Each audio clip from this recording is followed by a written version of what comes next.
To SPMIS Academy. Today we will analyze important newspaper articles of 16th November 2020.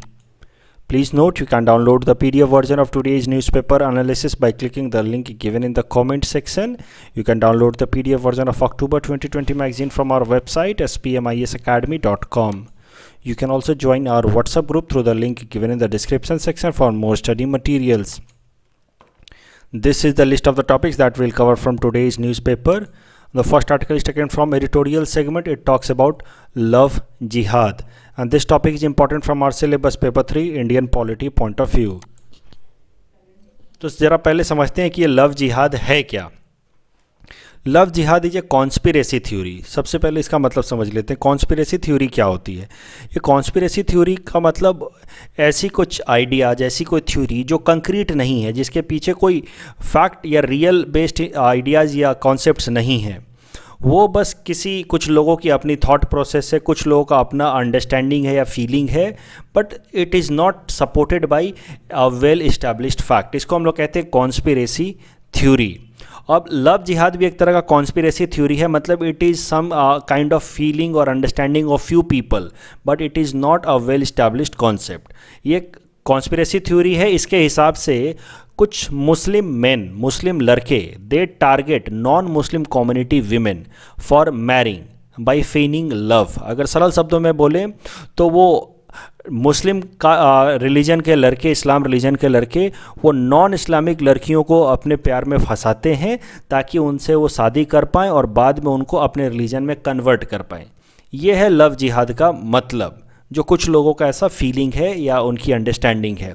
Of course there is no legal और any concrete definition of love jihad. कहीं भी इसको define नहीं किया गया है किसी भी फॉर्मल सेंस में.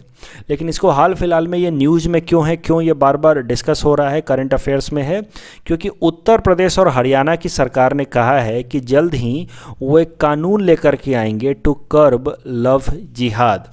और आसाम के अंदर भी ये न्यूज़ में है, क्योंकि हाल फिलहाल में आसाम के मिनिस्टर हिमंता बिस्वा शर्मा साहब ने भी कहा कि BJP will fight love jihad in Assam if it wins the next legislative assembly election that is to be happen in 2021. तो इस कारण से ये न्यूज़ में है कि हम कानून लेकर के आएंगे और लव जिहाद को एक फॉर्मल सेंस में कानून की मदद से रोकेंगे. अब जरा समझते हैं कि क्या सच में स्टेट लेजिस्लेचर या स्टेट गवर्नमेंट कानून ऐसा बना सकती है जिससे इस तरह के इंटर रिलीजियस मैरिजेज को रोका जा सके, जिसको वो लोग लव जिहाद क्लेम कर रहे हैं. इस आर्टिकल में कहा गया है नहीं, इस तरह का कोई भी कानून नहीं बनाया जा सकता है, क्योंकि सुप्रीम कोर्ट का एक जजमेंट है इन दिस रिगार्ड, जिसको हरिया केस कहा गया है. 2018 में ये जजमेंट आया था.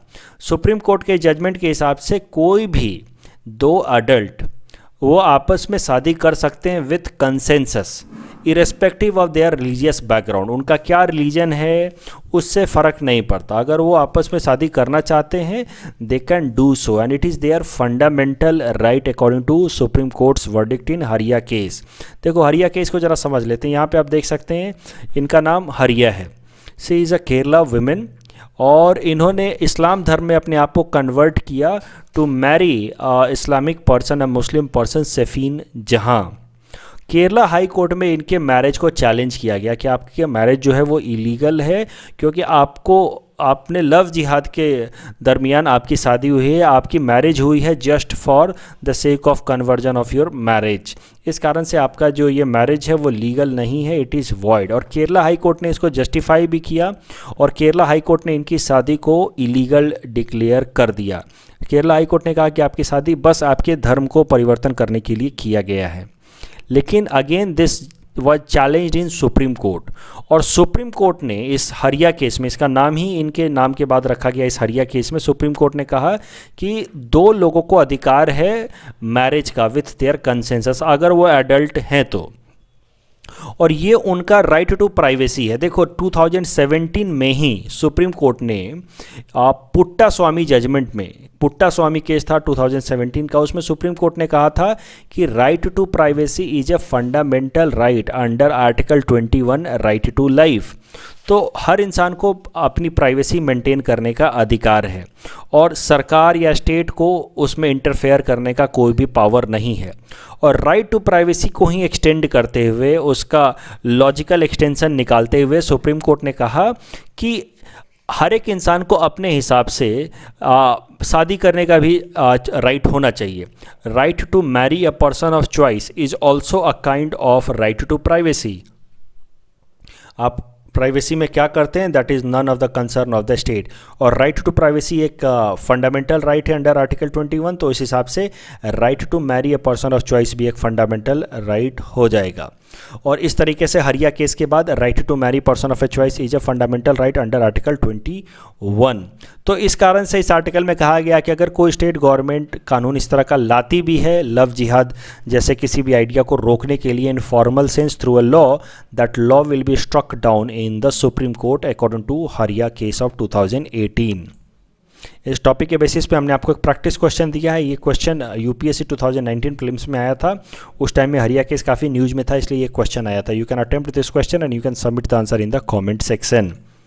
The next article is taken from national segment. It is about traditional medicine center. This topic is important from our syllabus paper 3 governance point of view, especially from the subtopic health segment. तो देखो traditional medicine क्या होता है ज़रा समझते हैं। Traditional medicine include करता है आयुर्वेद, योगा, नेचुरोपैथी, यूनानी, सिद्धा, होम्योपैथी को, इसको शॉर्ट में हम कहते हैं आयुष। ट्रेडिशनल मेडिसिन को हम लोग ऑल्टरनेटिव मेडिसिन सिस्टम भी कहते हैं, क्योंकि ये वो सारे मेडिसिन को मिलाकर के बनाया गया है जो मेन स्ट्रीम की मेडिसिन नहीं है। देखो मेन स्ट्रीम वाले जो मेडिसिन होते हैं जो हम ओवर द काउंटर खरीदते हैं उसको हम लोग कहते हैं एलोपैथिक मेडिसिन। लेकिन उसके अलावा भी हमारे पास ऑप्शंस हैं किसी भी बीमारी को ठीक करने का, आयुर्वेदा के थ्रू, योगा के थ्रू, नेचुरोपैथी के थ्रू। इन सब को हम लोग कहते हैं ऑल्टरनेटिव मेडिसिन सिस्टम या ट्रेडिशनल मेडिसिन सिस्टम। ये ऑल्टरनेटिव मेडिसिन सिस्टम का सिग्निफिकेंस क्या है, why they are important, because they are based on our traditional knowledge. सालों सालों से, सैकड़ों सालों से जो नॉलेज हमारे पूर्वजों ने डेवलप किया है, उस नॉलेज के बेसिस पे ये ट्रेडिशनल मेडिसिन सिस्टम डेवलप हुई हैं। सो दे आर ट्रस्टवर्दी, उस पर हमें भरोसा करना चाहिए। ऑफ कोर्स उसमें साइंटिफिक डेवलपमेंट्स होने चाहिए, प्रॉपर रिसर्च की जानी चाहिए, but overall these knowledge are not baseless, ऐसा हमें समझना चाहिए। और दूसरा, इन सारे अल्टरनेटिव मेडिसिन सिस्टम का हाल फिलहाल में काफ़ी इंपॉर्टेंस बढ़ गया है, उनकी डिमांड बढ़ गई है because of so many type of non communicable diseases. इस तरह के नए नए डिजीज़ निकल के आ रहे हैं। फॉर एग्जांपल ब्लड प्रेशर की प्रॉब्लम, डायबिटीज़ की प्रॉब्लम, इन सारे तरह के प्रॉब्लम्स को एलोपैथिक मेडिकल सिस्टम या main stream medical system solve नहीं कर पाता, और इसी कारण से हमें ऑल्टरनेटिव मेडिकल सिस्टम की ज़रूरत है, इस तरह के आयुष मेडिकल सिस्टम की ज़रूरत है। बट प्रॉब्लम क्या है कि इस आयुष मेडिकल सिस्टम को प्रॉपरली डेवलप नहीं किया गया है हमारे कंट्री में फॉर्मल सेंस में। देखो इस तरीके से, इनफॉर्मल तरीके से तो काफ़ी प्रैक्टिस होता है, लोग जड़ी बूटियाँ खा लेते हैं, लेकिन उसका कोई प्रॉपर ऑथेंटिक फॉर्मल डेवलपमेंट नहीं है कि जिसको कोई प्रॉपर डिमार्केशन दी जाए, ट्रेडमार्क दिया जाए, इस तरीके से उसको डेवलप नहीं किया जिससे लोगों का उस पर ट्रस्ट बढ़े, उसकी क्रेडिबिलिटी बढ़े। तो ये एक प्रॉब्लम है हमारे देश में।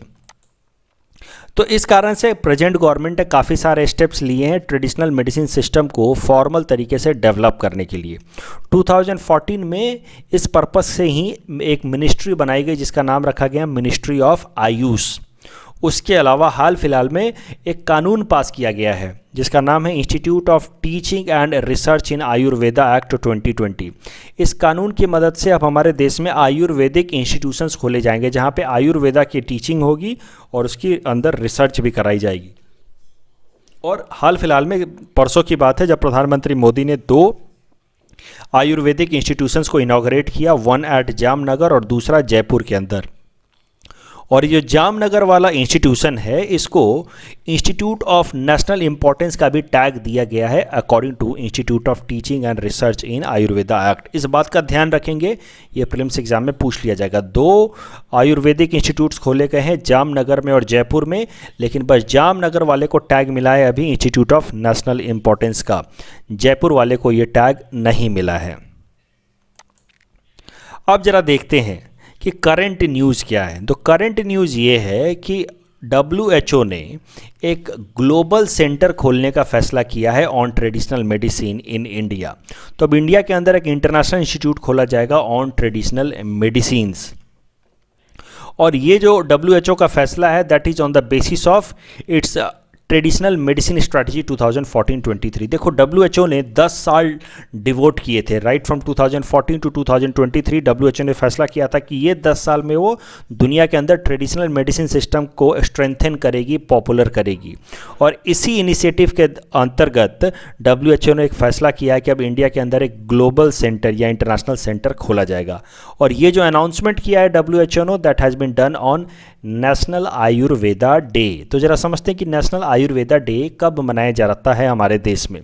नेशनल आयुर्वेदा डे हमारे देश में धनतेरस के दिन मनाया जाता है। इस बात का ध्यान रखेंगे कि नेशनल आयुर्वेदा डे का कोई पर्टिकुलर डेट नहीं है।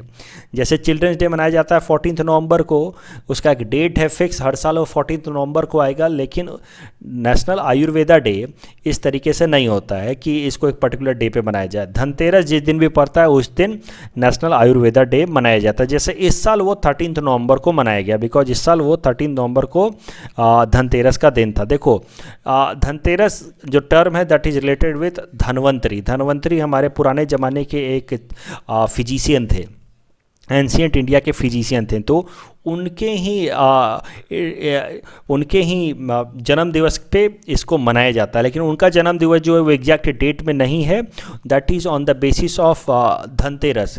माना जाता है कि जिस दिन भी दिवाली का धनतेरस होता, दिवाली के पहले वाला धनतेरस होता, उस दिन धनवंतरी जो हमारे देश के एंशियंट टाइम के फिजिशियन थे उनका जन्म हुआ था। तो इस कारण से धनतेरस के दिन नेशनल आयुर्वेदा डे मनाया जाता है, जो इस साल 13 नवंबर को था। हर साल ये बदलता रहता है। इस टॉपिक के बेसिस पे हमने आपको ये प्रैक्टिस क्वेश्चन दिया है। You can attempt this question and you can submit the answer in the comment section.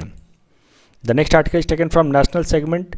It is about sex ratio at birth. This topic is important from our syllabus paper 3 governance point of view, especially sub segment health.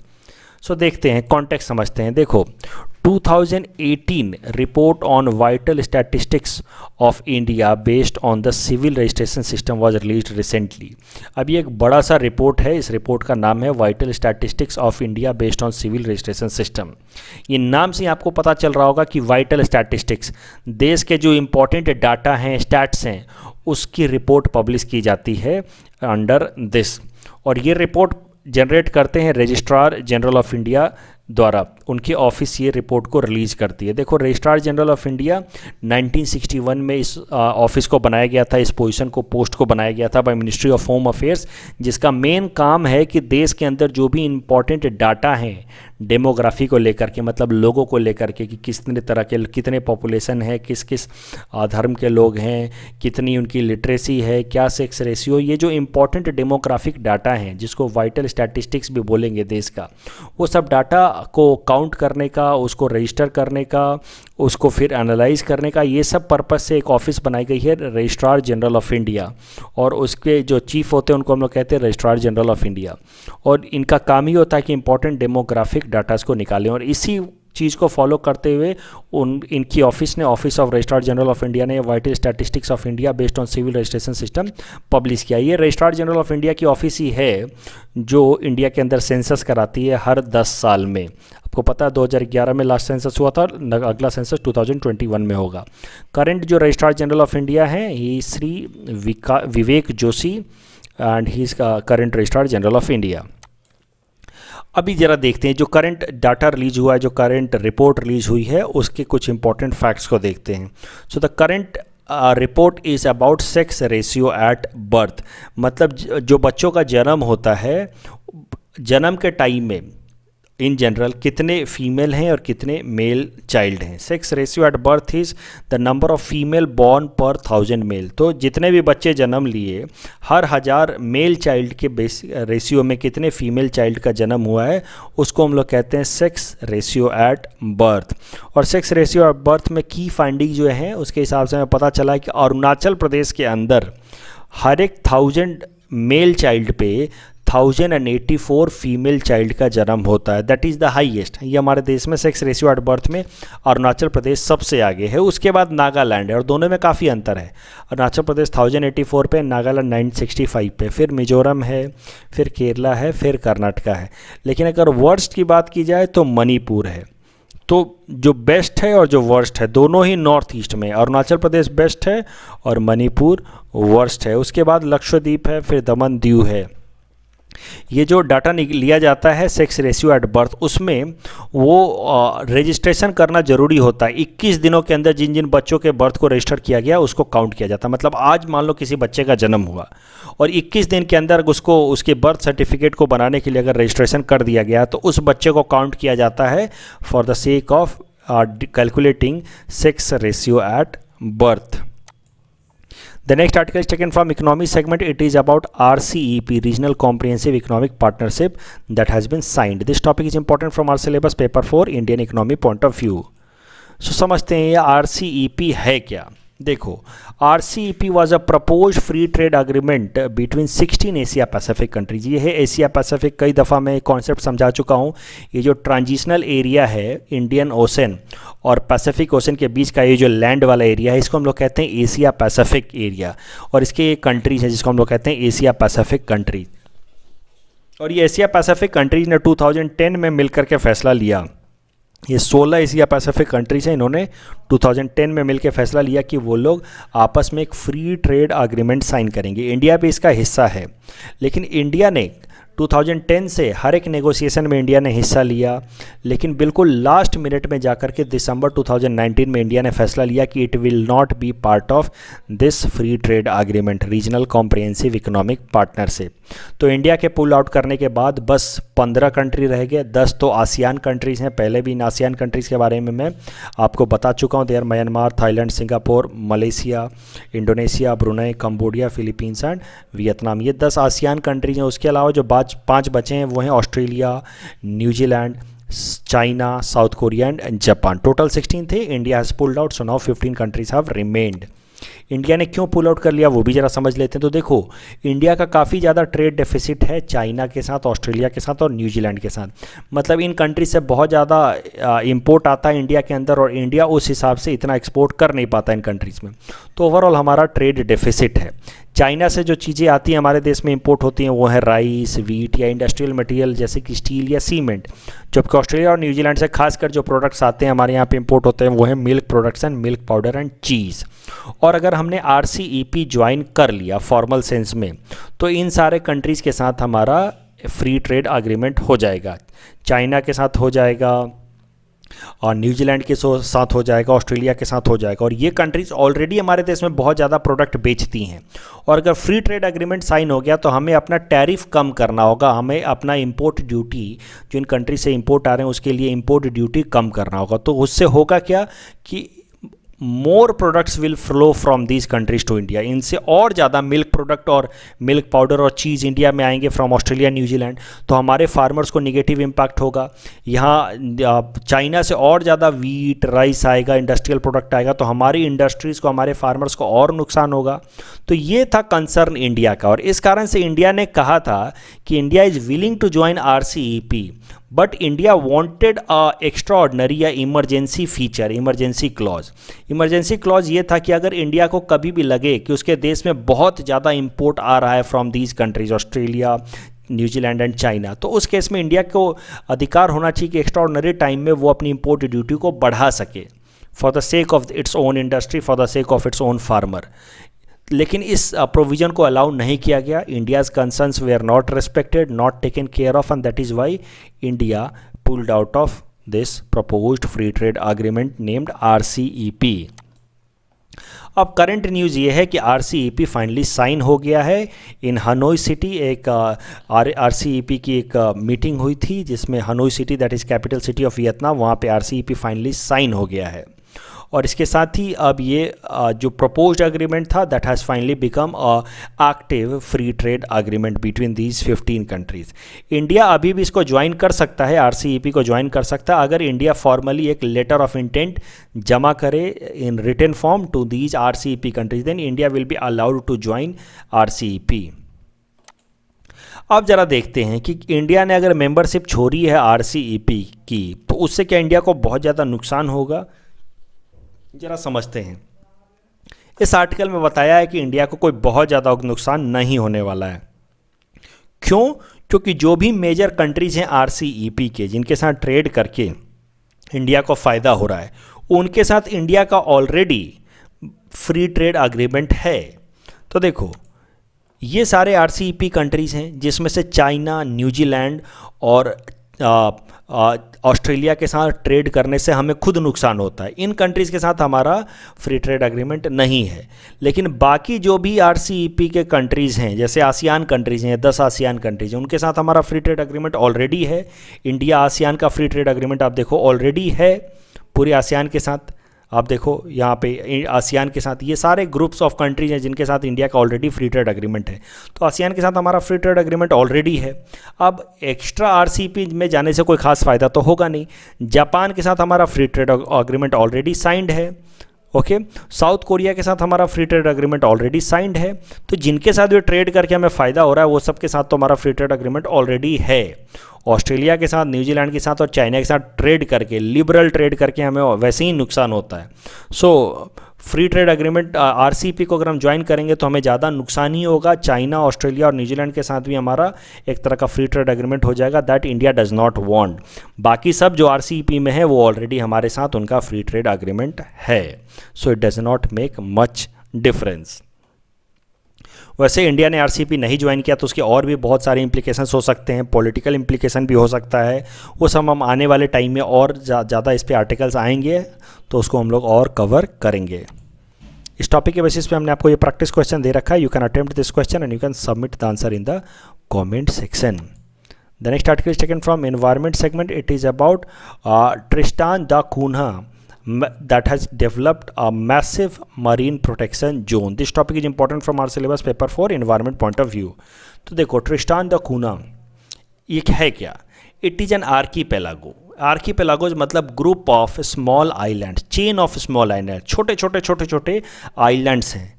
इनका नाम है ट्रिस्टान दा कूना। बहुत छोटे छोटे islands हैं। ये साउथ अटलांटिक ओशन में है और ये ब्रिटिश टेरिटरी है, ब्रिटिश ओवरसीज टेरिटरी।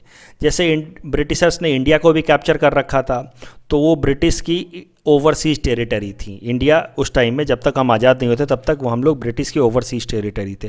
वैसे ही ये ट्रिस्टान दा कूना अभी भी ब्रिटिश का ओवरसीज टेरिटरी है। बहुत छोटा है और उसमें बहुत कम लोग रहते हैं, 300 से भी कम लोग रहते हैं। इनफैक्ट अगर एकदम प्रिसाइजली देखा जाए तो यहाँ पे 245 लोग रहते हैं। And it is considered to be world's remotest human settlement. मतलब दुनिया में एक इकलौती ऐसी जगह है जो बाकी सारे सेटलमेंट से सबसे दूर है। इतना ज़्यादा रिमोट ह्यूमन सेटलमेंट कहीं भी नहीं है। रिमोट मतलब सबसे दूर। अगर यहाँ पे इंसान रह रहे हैं तो बाकी जो दूसरे सेट ऑफ पीपल हैं they are very very far away. They are, it is world's remotest human settlement. अब ये करंट न्यूज़ में इसलिए है क्योंकि ये छोटे से ट्रिस्टान दा कून्हा ने एक बड़ा ही लार्ज एरिया को डिक्लेयर कर दिया है एज मरीन प्रोटेक्टेड रिजर्व। लगभग 6,87,000 स्क्वायर किलोमीटर एरिया के इन्होंने मरीन प्रोटेक्टेड रिजर्व डिक्लेयर कर दिया। मरीन प्रोटेक्टेड रिजर्व का मतलब है कि अब वहाँ पे कोई भी फिशिंग नहीं होगी, कोई भी माइनिंग नहीं होगी, इनफैक्ट कोई भी इस तरह की एक्टिविटी नहीं होगी जिससे इन्वायरमेंट पे, ओशन के इकोसिस्टम पे, बायोडाइवर्सिटी पे कोई भी निगेटिव इम्पैक्ट आए। उसको हम लोग कहते हैं मरीन इकोसिस्टम। ओशन के अंदर जैसे ग्राउंड पे हम लोग बनाते हैं ना national park, wild life sanctuary, ground के ऊपर टेरिस्टेरियल इकोसिस्टम को प्रोटेक्ट करने के लिए, वैसे ही मरीन इकोसिस्टम को प्रोटेक्ट करने के लिए हम लोग बना सकते हैं मरीन प्रोटेक्टेड रिजर्व्स। अब ये जो मरीन प्रोटेक्टेड रिजर्व बना रहा है ट्रिस्टान दा कूना, वो दुनिया का 4th largest marine protected reserve होगा। वर्ल्ड का लार्जेस्ट मरीन प्रोटेक्टेड रिजर्व है that is near Antarctica on Ross Sea. तो रॉस सी है अंटार्कटिका के पास ही, वहाँ पे दुनिया का लार्जेस्ट मरीन प्रोटेक्टेड रीजन है। और ये जो ट्रिस्टान दा कूना ने ये मरीन प्रोटेक्टेड रीजन बनाया है that has been developed according to UK's blue belt programme. तो यूके ने एक प्रोग्राम शुरू किया है ब्लू बेल्ट प्रोग्राम, जहाँ पे दुनिया भर में अलग अलग जगहों पे ओशन के अंदर या सी के इकोसिस्टम को प्रोटेक्ट करके रखा जाएगा। उसी प्रोग्राम के अंतर्गत ये ट्रिस्टान दा कूना ने मरीन प्रोटेक्टेड रिजर्व्स बनाए हैं। In our segment, most probable PT topics for upcoming APSC, today we'll cover topic number 190 to 192. Topic number 190 is about Trilokya Datta. Trilokya Datta साहब हाल फिलहाल में न्यूज़ में थे because he recently passed away. और वो आसाम के अंदर इनको बहुत पॉपुलर हैं ये। He is very popularly known for his cartoons. और Trilokya Dutta was the first major cartoon was when he highlighted the woes of people of Assam because of devastating flood in Assamese newspaper Nathun Asomia in 1952. तो 1952 में उनका सबसे पहला popular cartoon publish हुआ था और ये cartoon this was widely acclaimed and is regarded as the first political cartoon of Assam. तो त्रिलोक्य दत्ता साहब का जो पहला पॉलिटिकल कार्टून आपने कई सारे देखे होंगे जिसमें सरकार के ऊपर, नेता लोगों के ऊपर इस तरह के सटायर बनाए जाते हैं। तो असम के अंदर इन्होंने ये जो कार्टून बनाया था 1952 में असम फ्लड के ऊपर, that is considered to be first political cartoon. उसके बाद फिर उन्होंने असम ट्रिब्यून ग्रुप को ज्वाइन कर लिया। असम ट्रिब्यून के अंदर दैनिक असम पब्लिश होता है जो असमीज डेली न्यूज़पेपर है, उसके अंदर वो फिर कार्टून्स बनाने लगे। और इस दैनिक असम के अंदर उन्होंने दैनिक असम के एडिटर कीर्तिनाथ हजारिका के साथ मिल करके फिर बॉक्स कार्टून या पॉकेट कार्टून को पब्लिश करना शुरू किया जिसका नाम उन्होंने रखा काहुड़ी। तो बॉक्स कार्टून या पॉकेट कार्टून देखो ऐसा होता है जो हर दिन अखबारों में आता है ना, इस तरह का single panel single column drawing जिसमें वो कुछ ना कुछ किसी एक टॉपिक को बनाते। देखो एक कार्टून होता है, आपने बेसिक कार्टून बना दिया, डोनाल्ड ट्रक बना दिया, ठीक है, आपने कुछ भी एक कार्टून बना दिया, दैट इज़ वन थिंग। एक होता है टॉपिकल कार्टून जिसमें आप किसी टॉपिक को दिखाने की कोशिश कर रहे हैं। फॉर एग्जांपल मैंने यहाँ दिया, आज द हिंदू का ये टॉपिकल कार्टून मैंने पिकअप किया है, कुणाल कामरा के ऊपर कंटेम्प्ट ऑफ कोर्ट का चार्ज लगाया जा रहा है, तो एक टॉपिक है, उस टॉपिक के ऊपर ये कार्टून बना है, तो इसको हम लोग कहते हैं टॉपिकल कार्टून। इस तरह का टॉपिकल कार्टून असम ट्रिब्यून के अंदर दैनिक असम के अंदर पब्लिश करना शुरू किया त्रिलोक्य दत्ता साहब ने और उसका नाम उन्होंने दिया काहुड़ी। सो इस टॉपिक के बेसिस पे अब हमने आपको ये प्रैक्टिस क्वेश्चन दे रखा है। You can attempt this question and you can submit the answer in the comment section. The next article is taken, the next topic is topic number 191. It is about Wangla festival. Wangla festival is a harvest festival that runs for 2 days and this festival is celebrated in Meghalaya by Garo tribes. इसमें ये लोग भगवान की पूजा करते हैं, वो भगवान जो क्रॉप्स को देते हैं। तो मतलब ये बिलीव करते हैं कि जो लैंड है और जो क्रॉप है वो भी एक तरह का भगवान है और इसकी ये लोग पूजा करते हैं। इसमें ये लोग 100 ड्रम्स को एक बार में बजाते हैं जिसको ये लोग नगारास कहते हैं। सो इसी कारण से इस वांगला फेस्टिवल को 100 ड्रम्स फेस्टिवल भी कहा जाता है। Please attempt this question that is based on topic number 191। Topic number 192 is about Soumitra Chatterjee. Soumitra Chatterjee भी हाल फिलहाल में न्यूज़ में थे because he recently passed away और इनके बारे में कुछ इन्फॉर्मेशन देख लेते हैं। 1999 Soumitra Chatterjee became the first Indian personality to be conferred the France highest award for artist. He also won the winner of he also was the winner of Dada Saheb Phalke Award, which is India's highest award for cinema. As an actor in Bengali theatre, he received Sangeet Natak Academy Award in 1998, and he was also awarded with Padma Bhushan Award by Government of India in 2004. Please attempt this question that is based on topic number 192. This is the answer of question number 187 to 189 that we are given in yesterday's newspaper analysis. Today's question can be attempted by students and you can submit the answer in the comment section. You will be giving answer of these questions in tomorrow's newspaper analysis. कल जो हमने practice question दिया था उसका एक बार answer देख लेते हैं। Which of the following statements are true? Salim Ali national park is in Goa, this statement is wrong. Salim Ali national park is in Jammu and Kashmir. Goa के अंदर तो Salim Ali wild life bird sanctuary है। सलीम अली को author the landmark of 10 volume handbook of the birds of India along with Rachel Carson. This statement is again wrong because it was not along with Rachel Carson. So the correct answer will be option D, none. That's all from our side for today. Thanks for watching.